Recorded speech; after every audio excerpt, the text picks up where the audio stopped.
MBBS in just 16 lakhs. Kyrgyzstan, Central America, Russia, Georgia. Orbit Global Education.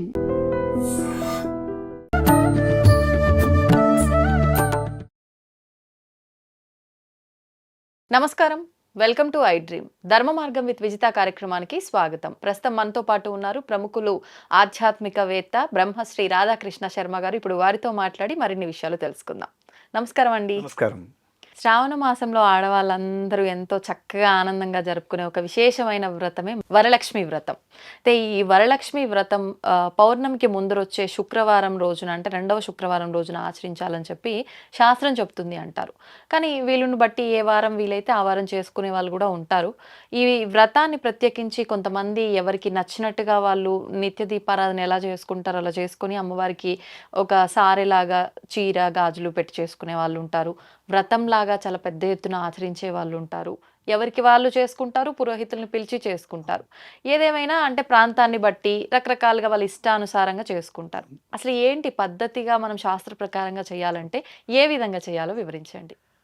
పద్మాసనే పద్మకరే సర్వలోకైక పూజితే నారాయణి ప్రియేదేవి సుప్రీత భవ సర్వదా అని ఒక శ్లోకం ఉంటుంది. అమ్మవారికి, లక్ష్మీ అమ్మవారికి సంబంధించినటువంటి శ్లోకం. శ్రావణ మాసంలో వచ్చేటువంటి శుక్రవారములన్నీ కూడా వరలక్ష్మి వ్రతములే. కానీ ప్రత్యేకంగా ఒకటి విశేషం ఉండాలి కదా, ఒకదానికంటూ కొంచెం ఒకటి పైన ఉంది అని చెప్పడానికి ఆలోచన చేస్తూ పౌర్ణమికి ముందుగా వచ్చేటువంటి శుక్రవారము, దాదాపుగా అది రెండవ శుక్రవారమే వస్తుంది దాదాపు. అటువంటి దానికి తిథులతో సంబంధం లేదు. ఆరుద అష్టమి రావచ్చు, ఇంకేదైనా రావచ్చు. అలాంటి శుక్రవారముని వరలక్ష్మి వ్రతముగా చేస్తాం. ఒక్కొక్కసారి 5 వస్తాయి, ఈసారి 5 వచ్చాయి. ఎందుకంటే ఆరంభం 25 రోజు 25వ తారీఖు శ్రావణ మాసం జూలైలోనే శుక్రవారంతోనే వచ్చింది. దాదాపు 5 శుక్రవారాలు వస్తాయి మనకి. ఎలా 5 వస్తాయి అంటే కొంచెం అదృష్టం, ఆనందం. అమ్మవారిని ఇంకెక్కువ మంది ఎక్కువ పూజించే అవకాశం ఉంటుంది. మామూలుగా పౌర్ణమి ముందు వచ్చేటువంటి శుక్రవారం చేయడం పరిపాటైనా మిగతా శుక్రవారాల్లో వరలక్ష్మి వ్రతం చేయొద్దని కాదు. ఇది చాలా అందరూ ఆలోచించాల్సిన విషయం. అవునండి, ఆ రోజే చేసుకుంటాం అందరం అంటే కూడా అందరు బిజీ అయిపోయారు. పాపం ఒక దగ్గర వెళ్ళలేక అందరి దగ్గర వెళ్ళాలనుకుంటున్నారు. ఇప్పుడు గొప్పగా చేస్తున్నారు, చాలా అమ్మవారిని అలంకరణ చేస్తున్నారు, వైభవంగా చేసుకుంటున్నారు, కలశం పెట్టుకుంటారు, ఈ రకంగా చేస్తారు. అమ్మవారి యొక్క ధ్యాన శ్లోకాన్ని పద్మాసనే పద్మకరే సర్వలోకైక పూజితే నారాయణి ప్రియేదేవి సుప్రీత భవ సర్వదా. హే జగదంబ, నారాయణ రూపంలో ఉండేటువంటి హే మహాలక్ష్మి, వరములనిచ్చేటువంటి లక్ష్మి, వరలక్ష్మి, వరప్రదానం చేస్తుంది అమ్మవారు. ముఖ్యంగా స్త్రీలకు సకల సౌభాగ్యాలను కలుగజేసే వ్రతముగా చెప్పబడ్డదే వరలక్ష్మి వ్రతం. ఈ వరలక్ష్మి వ్రతం అసలు ఎక్కడి నుంచి వచ్చింది అని మనం ముందుగా ఒక ప్రశ్న తెలుసుకోవాలి. ఒకానొక సమయంలో కైలాసంలో, చెప్పండి, కైలాసంలో, వైకుంఠంలో కాదు, కైలాసంలో పార్వతీ పరమేశ్వరులు కూర్చున్నటువంటి సందర్భంలో అమ్మవారు అడుగుతున్నారు. పార్వతీదేవి పరమేశ్వరుని అడుగుతుంది, హే పరమేశ్వర, స్త్రీలకు సకల సౌభాగ్యాలను కలుగజేసేటువంటి ఒక్క వ్రతం ఏదంటే చెప్పండి. మనకు వ్రతాలన్నీ అలాగే వచ్చాయి. దాదాపుగా అన్ని వ్రతాలు అమ్మవారు అడిగారు శంకరుణ్ణి. అప్పుడు శంకరుడు చెప్పాడు, హే పార్వతి, ఒక వ్రతం కలదు, ఆ వ్రతము పేరే వరలక్ష్మి వ్రతము. అనగానే అమ్మవారి పేరు చెప్పలేదని అమ్మవారు బాధపడలే, ఆనందపడ్డది. చెప్పింది లక్ష్మీ అమ్మవారి గురించి. అవును సోదరి, నా గురించి చెప్పవా మహా మనోహరా అని అడగలేదు, ఆనందపడ్డది. ఏ వ్రతం అది చెప్పండి అంటే అప్పుడు పరమేశ్వరుడు చెప్పాడు ఈ వ్రతం గురించి. కనుక ఇది చాలా గొప్పనైన వ్రతం. ఆ వ్రతమంతా విన్న తర్వాత పార్వతీదేవి ఆచరించింది వరలక్ష్మి వ్రతం. అటువంటి వ్రతం ఈ వ్రతం. కనుక చాలా గొప్పనైనటువంటి వ్రతము, ఐశ్వర్యాలనిచ్చేటువంటి వ్రతము. ఐశ్వర్యము మళ్ళీ చాలాసార్లు కూడా చెప్పుకున్నాం. ఐశ్వర్యం అంటే బంగారము, బట్టలు, ఆభరణాలు, ఆస్తిపాస్తులు, ఇవి కాదు ఐశ్వర్యం. ఆనందం అనే ఐశ్వర్యం వాస్తవం, చాలా గొప్పది. అది అది అనుభవిస్తుంటే ఆనందం తెలుస్తుంది, చెప్పరాదు. అది నిజమైన ఆనందం లేక ఉన్న కుటుంబాలే ఎక్కువగా ఉన్నాయి ఇప్పుడు. అది ఎక్కడైతే పాపం కొందరిని చూసి ఇది మేము చేయొద్దా, అందరూ చేయాలి, అందరూ చేయొచ్చు, అందరూ చేయాలి కూడా. నీకున్న స్థాయిలో నువ్వు చేయి. ఒకరు గొప్పగా చేసుకున్నారు. వాళ్ళు తక్కువ చేయకుండా అది విత్తషాడ్యం చేయకూడదు. ఎప్పుడంటే అన్నీ ఉండి నేను చేయను అనుకుంటా వాళ్ళు చేయని, వాళ్ళు గొప్పగా చేయాలి. వాళ్ళు గొప్పగా చేశారని నువ్వు బాధపడాల్సిన అవసరం లేదు. వాళ్ళకు ఉంది, వాళ్ళు చేస్తున్నారు. నాకు కూడా వస్తుందేమో. ఎప్పుడు కూడా ఆశ చాలా గొప్పది, అంతే, గొప్పగా అంటారా? ఆశపడాలి, తప్పేం లేదు. దురాశ నిరాశ వద్దు. ఆశ చాలా గొప్పది, ఎప్పుడు ఆశ ఉండాలి. ఆశ అంటే లక్ష్యం, గొప్పని లక్ష్యమే ఆశ. ఆశ చాలా గొప్పది. ఆశ దురాశగా మారకూడదు. దురాశ పోయి కాకపోయేసరికి నా పని కాలేదు, నిరాశ వచ్చేసరికి నేనేం చేయలేను, నా జీవితం వృధా, నేను కానీ ప్రాణత్యాగం చేద్దాం. అది అలా ఆశ చాలా ఉత్తమమైనటువంటిది. అవునండి, ఆశ చాలా గొప్పది. అటువంటి ఆశతో ఉన్నటువంటిది నాకు మంచి జరగాలి, మా వాళ్ళందరూ బాగుండాలి, జగత్తంతా బాగుండాలని ఈ చేసేటువంటి వరలక్ష్మి వ్రతాన్ని శంకరుడు అమ్మవారికి ఉపదేశం చేశాడు. ఈ విషయాన్ని తిరుమలలో చెప్పినా ఇదే చెప్పాలి, వేములవాడలో చెప్పినా ఇదే చెప్పాలి, శ్రీశైలంలో చెప్పినా ఇదే చెప్పాలి. శంకరుడు చెప్పిన వ్రతం. అవునవును. ఒకరోజు సమస్త ప్రాణ కోటికి ఆయన అదే వివరించాడు కాబట్టి ఎక్కడైనా అదే చెప్పాలి. ఎందుకు దాంట్లో ఉన్న చిన్న ఆంతర్యం, అమ్మవారు నీ గురించి ఏదో వ్రతం చేయమని చెప్పాలి, లక్ష్మీ అమ్మవారిని అర్చన చేయమని చెప్పాలి. అందులో శ్రావణ మాసంలో చేసేటువంటి శుక్రవారాల్లో వరలక్ష్మి అమ్మవారు వరములనివ్వడానికి సిద్ధంగా ఉంటుంది అని చెప్పారు. కనుక ఇది చాలా ప్రధానంగా మళ్ళీ అందరు గుర్తుపెట్టుకోవాల్సింది, కేవలము ఆ 2వ వారమే చేద్దాము, పౌర్ణమికి వచ్చే ముందు రోజు, అది మంచిది చేయొద్దని కాదు, మిగతా వారాలు చేయొద్దని కాదు కదా, అది గొప్పది తక్కువదని కాదు, అన్ని విశేషమే. దాని ద్వారా ఆ రోజు చాలా స్త్రీలందరూ ఎంత ఆనందంగా ఉంటారు, కళకళ ఉంటుంది, కళకళలాడుతాయి. దేవాలయాలు, గృహాలన్నీ కూడా చాలా గొప్పగా ఉంటాయి. అటువంటి అలా గొప్పగా ఉండడమే అమ్మవారి అనుగ్రహం. అది అయితే ఎలా అండి ఇప్పుడు ఇది అంటే వ్రతం ఈసారి కుదిరింది చేసుకున్నాము, మరుసటిసారి వీలవ్వలేదు చేసుకోలేము, అలా అయినా పర్వాలేదా? అంటే కొంతమందిలో ఎలాంటి భయం ఉందంటే ఒక్కసారి కనుక మనం ఆచరిస్తే ఖచ్చితంగా ప్రతి సంవత్సరం ఆచరించాల్సిందే అని చెప్పి, మన అంటే వీలును బట్టి మనం ఇది ఆచరించుకోవచ్చు అంటారా? ఏ వ్రతమైనా అలాగే ఉంది. ప్రత్యేకించి కొన్ని వ్రతాలు ఉంటాయి. కేదారేశ్వర వ్రతం అని ఒకటి ఉంటుంది, అది మనకు వంతన ఉండడం లేదా ఒకరి ద్వారా మనం తీసుకోవడం. ఇది ఎప్పుడు చేసుకునే వ్రతం అండి? ఇది కార్తీక మాసంలో ఆశ్వీజ బహుళ అమావాస్య రోజు అది కూడా. అయితే వరలక్ష్మి వ్రతము కూడా పెద్దవాళ్ళ ద్వారా ఒక దీక్షగా తీసుకోవడం మంచిది. నాకు నేనుగా చేస్తా అంటే ముందు తెలుసుకోవాలిగా, అవును, దాన్ని తెలుసుకోవడమే దీక్ష. పెద్దవాళ్ళ ద్వారా నా ఇష్టం వచ్చినట్టు చేయడానికి లేదు, దానికి ఒక విధానం ఉంది, కల్పం ఉంది. అవును, ఆ కల్పోక్త ప్రకారంగా ఒక బ్రాహ్మణ్ణి పిలుచుకొని చేస్తే కొంచెం ఆయనకు విషయాలన్నీ తెలుస్తాయి, తన ద్వారా తెలుస్తుంది, ఆ బ్రాహ్మణికి ఉపాధి ఉంటుంది. ఎందుకంటే తను దాని మీద ఆధారపడి ఉన్నాడు. మనం ఎన్ని కొత్తగా క్యాసెట్లు చేసి ఏదో చేసినా దాన్ని చూసుకోవడం అనేది కొంచెం తక్కువ విషయం. అది ఎప్పుడంటే సౌలభ్యం లేనప్పుడు, ఎవరు దొరకలేదు మాకు, కష్టంగా ఉందన్నప్పుడు అది బాగుంది. కానీ అందరూ ఉన్నప్పుడు మనం వాడు పిలిస్తే తన ద్వారా చేయడం ద్వారా తను ఉపాసనలో ఉంటాడు, తన ద్వారా నక్షత్రాలు వేసుకుంటే కొంచెం గొప్పగా ఉంటుంది. అలా చేయడం ఇంతకుముందు చేసినా చేయకపోయినా మనము కొత్తగా కూడా చేయవచ్చు.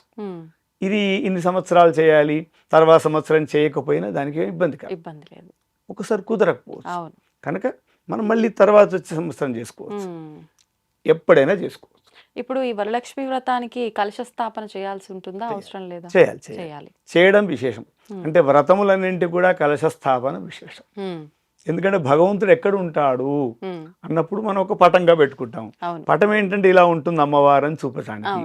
కానీ ఒక ఓషధులు అంటే ధాన్యములు లేదంటే పల్లవములు అంటారు. పల్లవములు అంటే లేత చిగుళ్ళు ఆకులు, మామిడి, మర్రి, మేడి, రావి, జువ్వి, ఈ ఆకులలో కలశాల్లో వేసేసి అందులో నీళ్లు పోయడం కానీ బియ్యం పోయడం కానీ ఏదైనా పర్వాలేదా, బియ్యమైన నీళ్ళైనా, ప్రాంతాచారం. కొన్ని ప్రాంతాల్లో ధాన్యం పోస్తారు, అది ఓషధులు అనే భావనతో. కొన్ని చోట్ల వాటర్ పోస్తారు. ఏది పోసినా అందులో ఉంటారు అని. ఎందుకు ఒక రూపం అది, ఒక కలశము, దానిలో పల్లవములు, దానిపైన ఒక కొబ్బరికాయ ఫలం, దాని కొబ్బరికాయ పూర్ణ ఫలము, దానిపైన ఒక వస్త్రము చేస్తే అది ఒక సాక్షాత్కారంగా పూర్ణ కలశంగా ఉంటే అది విశేషం. అందు గురించి ఏ వ్రతాలు చేసినా, ఒక దేవాలయంలో బ్రహ్మోత్సవాలు చేసినా కలశం లేకుండా లేదు. కలశం ప్రధానంగా చెప్పబడ్డది. ఆ కలశము మట్టి పాత్ర కావచ్చు, బంగారుది కావచ్చు, వెండిది కావచ్చు, రాగిది కావచ్చు, ఏదైనా సరే. కాకపోతే ఏంటంటే స్టీల్వి ప్లాస్టిక్ పెట్టకుండా ఉంటే మంచిది, ఐరన్ అవుతుంది కనుక. అవును. లేకుంటే మట్టిది పెట్టాలి. ఇంకా మన దగ్గర ఏం లేదు, ద్రవ్యం లేదు. రాగిది కూడా పెట్టచ్చు. చాలా విశేషం, చాలా మంచిది. అంటే ఆ స్టీల్ కంటే మట్టిది విశేషం. మట్టిది విశేషం. మట్టి పాత్ర చాలా గొప్పది. అవును. అలా చేసుకొని కలశ స్థాపన చేసుకొని మనం ఇంతకు ముందు చేయలేదని ఆలోచన అవసరం లేదు, కొత్తగా చేసుకోవచ్చు. కానీ కొత్తగా ఆచరించే ముందు తెలుసుకోవాలి దాని గురించి. అవును. తెలుసుకోవాలంటే ఎవరైనా వ్రతం అయితే అక్కడికి వెళ్ళాలి. కొందరు ఏం చేస్తారు, ఇది నీకు ఇప్పటి నుండి నీకు ఇచ్చేస్తున్నాను, ఇది ఒక దీక్షగా. అవును. అనంత పద్మనాభ వ్రతం అని ఉంటుంది భాద్రపద మాసంలో, అది కూడా అంతే. ఇంతకుముందు చేయని వాళ్ళు ఇది మీకు దీక్షగా ఇస్తున్నాను అని ఇస్తుంటారు. ఓకే. అలా దీక్షగా చేయడం అంటే తెలుసుకొని చేయడము కనుక అందరూ చేయవచ్చు. ఓకే. ఇప్పుడు ఈ కలశం పైన పెట్టిన కొబ్బరికాయని లేదా అందులో వేసిన అంటే బియ్యం వేసిన వాళ్ళైతే ఆ బియ్యాన్ని ఏం చేయాలి, అది ఎప్పుడు తీయాలి, ఎప్పుడు దాన్ని ఏదైనా చేయాలంటే ఏం చేయొచ్చు? ఆ రోజు వ్రతం చేసుకుంటే ఆ రోజు గదపకుండా తెల్లవారి. అయితే కదపడం అనేది కూడా శుక్రవారం కదపొద్దు, మంగళవారం కదిలించొద్దు అనేది ఏమి ఉండదు. ఎందుకంటే మామూలుగా భగవంతుడు ఎట్లా వస్తాడు అని ముందు ఆలోచించాలి. ఎలా వస్తాడంటే మంత్రము చేత వస్తాడు. మహాలక్ష్మి ఆవాహయామి అంటే అమ్మవారు వచ్చేసింది కనుక హే జగదంబ వచ్చావమ్మా వెళ్ళండి అంటే సరిపోతుంది. దీన్ని కదిపి ఊపాల్సి కింద పడాల్సిన అవసరం లేదు. ఎలా అయితే వచ్చిందో అలాగే అది మంత్రమే, ఇది మంత్రమే. కనుక వ్రతం అయిన తర్వాత చెప్తారు కూడా బ్రాహ్మణుడు, ఇది గచ్చ గచ్చ సురశ్రేష్ఠ స్వస్థాన పరమేశ్వర ఇష్టకామ్యార్థ సిద్ధ్యర్థం పునః ఆగమనాయ. మంత్రం నోటి ద్వారానే చెప్పారు కానీ మనకి ఏంటంటే అది కదిలించాలి, కదిలిస్తే కానీ మొత్తం కదిలించిన భావం. కనుక శుక్రవారం కదా అయ్యో కదిలించొద్దనే భావం తప్పేం కాదు. కనుక ఆ రోజు అట్లాగే పెట్టుకొని సాయంకాలం కూడా ముత్తైదులు వస్తుంటారు కనుక ఇప్పుడే ఎట్లా అని మనం మంత్రం చేత వెంటనే చెప్పేస్తారు. అంటే ఏంటంటే మనకు ఏ వ్రతము చేసినా చివరిగా చెప్పే ఒక మాట ఉంటుంది, అది అర్థం కాకపోవచ్చు కానీ ఈ ఫలమంతా కూడా నీకే. ఎవరికి? అమ్మవారికి. శివుడికి చేస్తే శివుడికి, పరమేశ్వరార్పణ వస్తువు అంతే అంటాం. ఈ ఫలమంతా నాకే ఓన్లే అంటే దాని ద్వారా ఏం తెలుస్తుందంటే త్యాగం, నిస్వార్థం. స్వార్థాలన్నీ మనసులో కోరికలన్నీ పెట్టుకొని చేస్తే నీ మనసు అక్కడే ఉంటుంది. నేను వ్రతం చేస్తున్నాను, ఈ వ్రతము ద్వారా 10 మందికి మంచి జరగాలి అని అంతర్లీనంగా భావం ఉంటే ఎంత గొప్పగా ఉంటావు. ఆ 10 మందిలో నువ్వు ఉంటావు, ఉండకపోయినా సరే 10 మందికి మంచి జరిగిందంటే ఎంత గొప్ప ఆనందం. వ్రతములన్నీ అందు గురించే చెప్పారు. ఆ విధంగా ఆ వ్రతాన్ని ఆచరించి కథాశ్రవణం చేసి ప్రతిసారం అంటే తోరగంధి పూజ అని కూడా 9 కట్టాలంటారు. వరలక్ష్మి వ్రతంలో 9 నైవేద్యాలు కూడా 9 కుదరకపోతే 5 3 ఏ దొరకపోతే వడపప్పు పానకం చెలిమిడి 3 ఉన్నాయి అంతే కదా. అందు గురించి తర్వాత చేసుకోవచ్చు. అంటే 9 అంటే మరి ఇంత ఖర్చు ఎట్లా అన్ని చేసుకోవాలని ఉంటాయి కనుక ఈ 3 అయితే ఎట్లా ఆ సమయానికి చేస్తుంటారు. మన దగ్గర మధురం అంటే స్వీట్ కానీ తీపి పదార్థాలు, వడలు, పులిహోరలు అమ్మవారికి విశేషంగా ఏది చేసినా కూడా అవన్నీ మళ్ళీ మనమే తీసుకుంటాం. కనుక అమ్మవారు ఏం తీసుకుంటుంది, మనలో ఉండేటువంటి భావనను స్వీకరిస్తుంది. ఒక అనుబంధం కలవాలి వాళ్ళకి, ఆ అమ్మవారితో మనం కలవడం పూజలో ఉండే ప్రత్యేకత. అది ప్రసాదాలను అమ్మవారికి మనమే తీసుకుంటాం కానీ నీలో ఉండేటువంటి అయితే భక్తి భావం ఉందో అది అమ్మవారి స్వీకరిస్తుంది. ఇది ఉన్నతంగా ఉండాలి. 9 చేయడం మంచిదే, కుదరకపోతే 2 చేయండి, 1 చేయండి. సంఖ్యాపరంగా ఏం చెప్పలే కానీ ఈ తోరణానికి మాత్రం 9 నవగ్రంథి పూజ అంటారు. ఆ గ్రంథిని అర్చన చేసి ఆ 9 నామముల చేత అర్చన చేసి అది బ్రాహ్మణుడి చేత కానీ భర్త చేత కానీ లేదా ఒక ముత్తైదు ఉంటే వారి చేత కానీ కొందరు చేతికి కట్టుకుంటారు, కొందరు మెడలో వేసుకునే ఆచారం కూడా ఉంది. కాకపోతే ఏంటంటే అక్కడ శ్లోకంలో చెప్పారు బధ్నామి దక్షిణే హస్తే, కుడి చేయి. మామూలుగా కొన్ని శుభకార్యాలకు భార్య భర్తలు కూర్చొని ఎడమ చేతికి కట్టడం ఆచారం. ఎందుకంటే పెళ్లిలో ఎడమ చేతికి కట్టడం ఆచారం ఉంటుందని అలాగే వచ్చింది. కుడి చేతికి దక్షిణే హస్తే నవసూత్రం శుభప్రదం. నవసూత్రం అంటే 9 సూత్రములు కలిగినటువంటి ఆ శుభమైనటువంటి చేస్తే ఆరోగ్యం కలుగుతుంది, దీర్ఘాయుష్యు కలుగుతుంది, చక్కటి సంతానం కలుగుతుంది, ఆరోగ్యంగా ఉంటారని అక్కడ చెప్పారు. ఇది ఏ రోజున తీయాల్సి ఉంటుందండి కంకణం? అది ఎప్పుడైనా తీసుకోవాలి, దానికి ఏం సంబంధమే లేదు. దానికి ఎప్పుడు తీయాలనేటువంటి భావన ఏం లేదు. అలాగే వరలక్ష్మి వ్రతంలో ముఖ్యంగా వాయనములు విశేషంగా ఉంటాయి. అమ్మవారి రూపంగా అమ్మవారికి వాయనము, ఒక ముత్తైరు ప్రత్యేకంగా వాయనం. అంటే ఆమెను ప్రత్యేకంగా నువ్వే గౌరీవి పార్వతి అని చెప్తారు. అక్కడ అమ్మవారికి చేసినటువంటి ప్రసాదాలు, ఆ ప్రసాదాలు ఒక వస్త్రము, ఉన్నవాళ్ళు చీర ఇస్తారు, ఆభరణాలు ఇస్తారు, దక్షిణ ఇస్తారు. దానికి శనగలు కూడా నానబోసి పెట్టడం కూడా ఒక సాంప్రదాయంగా ఉంటుంది. ఇవన్నీ కూడా ఒక పాత్రలో పెట్టి పైన తన కొంగు పట్టుకొని కింద నుంచి ఒక నీళ్ల పాత్ర ఇచ్చేసి నీళ్ల పాత్ర పెట్టి ఆ పాత్రతో పాటుగా వారికి ఇస్తారు. ఇచ్చేసి వారికి ప్రతిగృహామి, నీకు ఇస్తున్నాను అంటే ఇస్తేనమ్మ వాయనం అనగానే ఆ స్త్రీ ఎవరైతే ఉంటారో తీసుకున్న ఆవిడ పుచ్చుకుంటేనంటారు, మళ్ళీ ఇస్తారు, మళ్ళీ పుచ్చుకుంటున్నారు. అసలు ఎవరు ఈ వాయనం నేనే గౌరీ లక్ష్మీ పార్వతి మహాగౌరీని అని చెప్తారు అని ఆశీర్వచనం చేస్తారు. వచ్చినటువంటి ముత్తైదువ ఎవరైతే వ్రతం చేసుకుంటారో ఆ స్త్రీకి అక్షతలు వేస్తే సాక్షాత్తుగా అమ్మవారిని ఎదురుగా కూర్చుండబెట్టుకొని పూజించినట్టు. ఎంత గొప్ప భావం ఇది వరలక్ష్మి వ్రతంలో ఉన్నటువంటిది. అది కానీ వరలక్ష్మి వ్రతం అనగానే కేవలము డబ్బులు రావడం కోసం చేయడము, బంగారం రావడం కోసం చేసేది కాదు. అవి వస్తాయి ఆ రోజున. అంటే స్తోమత ఉన్న వాళ్ళు బంగారం కానీ వెండి కానీ కూడా పూజలో పెట్టాలి అంటారు. ఇది వాస్తవమా లేదంటే పెట్టుకోవచ్చు? అంటే అమ్మవారు ఎక్కడుంటారు అన్న మంగళగౌరి వ్రతంలో చెప్పినప్పుడు పసుపు కుంకుమల్లో అని చెప్పినట్టుగా ఇక్కడ అమ్మవారు కూడా పసుపు కుంకుమలోనే ఉంటుంది. ఈ డబ్బులు ఉండదని, ఎందుకంటే అది ఉపయోగపడుతుంది కనుక ఐశ్వర్యంగా భావన చేస్తాం. ఒక విలువ గల వస్తువును మనం గొప్పగా చూస్తాం కనుక అమ్మవారు అనుకుంటాం, లక్ష్మి అనుకుంటాం. తప్పేం లేదు, పెట్టొద్దని కాదు. కనుక నా దగ్గర ఉంది చూపించుకోవడానికి కాదు, అంతే. నాకు చాలా ఉంది నేను చూపిస్తానని చెప్తే నువ్వు తగ్గిపోయావు, అయిపోయింది. అంతే అంతే. ఇది అమ్మవారు నాకు ఇచ్చినటువంటి ద్రవ్యం, సమర్పణ చేస్తున్నాను నీకు, తర్వాత నువ్వు తీసుకుంటావు తర్వాత విషయం. కానీ ఆ సమయంలో ఇది నీకు సమర్పణ కనుక ఈ మిగతా వస్తువులు ఏది పెట్టేదానికంటే నీ మనస్సును ఇది చాలా ఉత్తమమైన లక్షణం. ఆత్మ నివేదన అనొచ్చా? అంతే, చాలా గొప్ప విషయం అది. తర్వాత ₹1 ఖర్చు లేదు. లోపలికి పెట్టడానికి ఎంత ఇచ్చాడు భగవంతుడు, అందరికి ఇచ్చాడు. దానికి దారిద్ర్యం లేదు. అందుగురించి భావ దారిద్ర్యం ఉండకూడదు అంటారు. భావం గొప్పగా ఉండాలి.